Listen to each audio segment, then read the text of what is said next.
Today was my day to visit the Triennale Design Museum, a fixture on each of my trips to Milan, as you know. Across from the entrance, my attention was caught by this tent-like contraption, out of which a helium balloon appeared to have sprouted. There was no sign indicating its title or who had conceived it, but I felt it very much belonged to the Triennale Design Museum's environment. I've always liked the mosaic floor in the museum's foyer, and here too I don't know who designed it. I like the way it seems to lure visitors towards the spacious cafe at the back overlooking the garden. To the right, opposite the museum shop in the foyer, is the main staircase up to the biggest exhibition spaces. On the landing, the understated title of the 11th edition of the Triennale Design Museum, Il Design Italiano. The complete title was Storie il Design Italiano, so stories or histories of Italian design. But I preferred the single word the director of the museum, Silvana Anichiarico, had chosen to open her introductory remarks to the exhibition. Icons. And by the way, do pause to read her statement. Her formulations are always succinct and spot on. She explains to visitors that the 11th edition focuses on 180 works encompassing the years 1902 to 1998.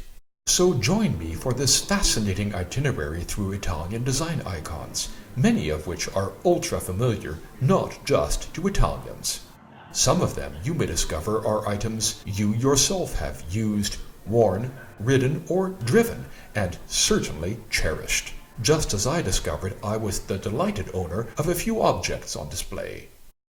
You know my modus operandi with exhibitions. I show the text first, so you can pause to read it at your leisure, and then the items themselves, with occasional extra commentary. Hard to imagine any Italian household without a Bialetti coffee maker of some size or other.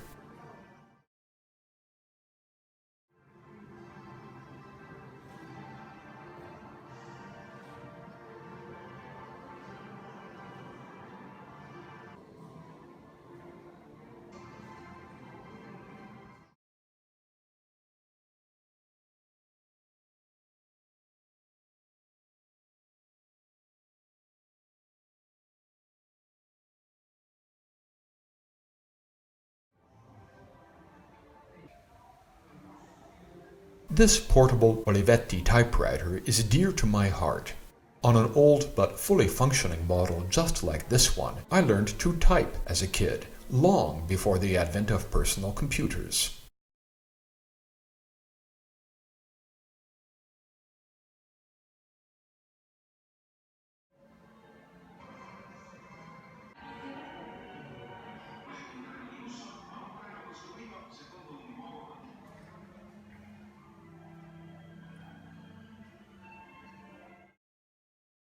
Anybody traveling to Milan has seen the metro signs for not just the Duomo stop, although the line number 1 shown here is actually color-coded red, not orange.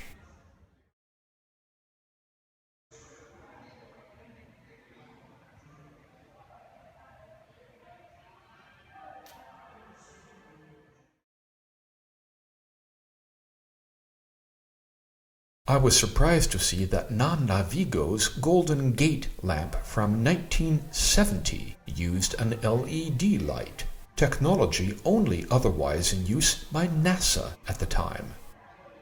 The desk where my laptop resides at home and where I write, voice, assemble, and edit my vlog episodes is illuminated by a Tizio lamp I've had for ages and couldn't do without.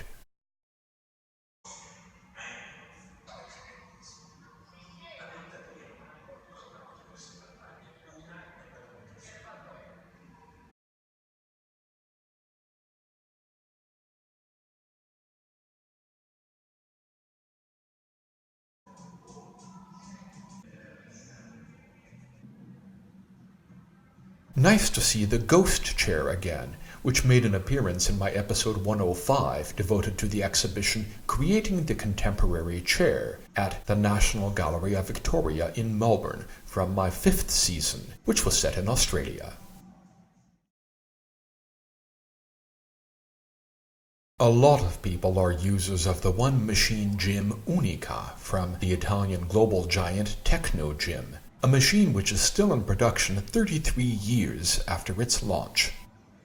Naturally, no exhibition of Italian design icons could possibly overlook a suit made by that icon of Italian fashion, Giorgio Armani.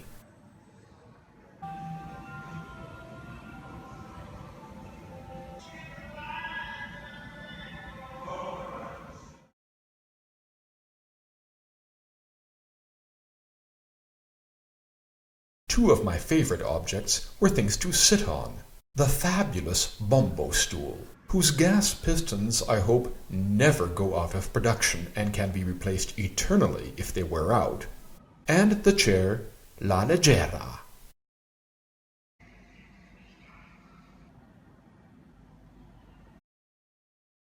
It came as a surprise to me to learn that the Apollo 11 moon landing was planned using an Olivetti computer. And I also didn't know that an Italian designer, Giancarlo Zanatta, inspired by Neil Armstrong's first lunar step, had designed the moon boot, which is still in production now, 50 years later. From the moon, back to the Earth. Outside the museum, I sat for a few moments in the strange-looking tent on one of the wooden rungs around the balloon counterweights, peering up to the top. Too early to see the moon outdoors, but already time to start thinking about a pre-dinner cocktail. And a few hours later, I was back at the Botanical Club of Milano, enjoying more Italian design.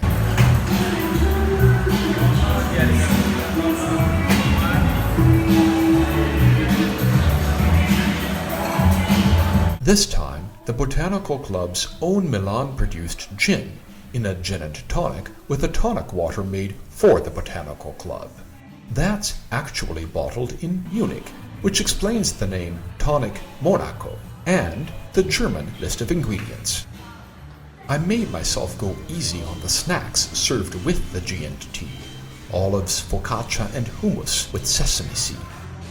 Afterwards, I was heading to dinner at Bourg, the new restaurant featuring the Michelin-starred chef Eugenio Bourg. I wanted to be hungry for that. Tune in to my next video for your own vicarious enjoyment of my full dinner experience there.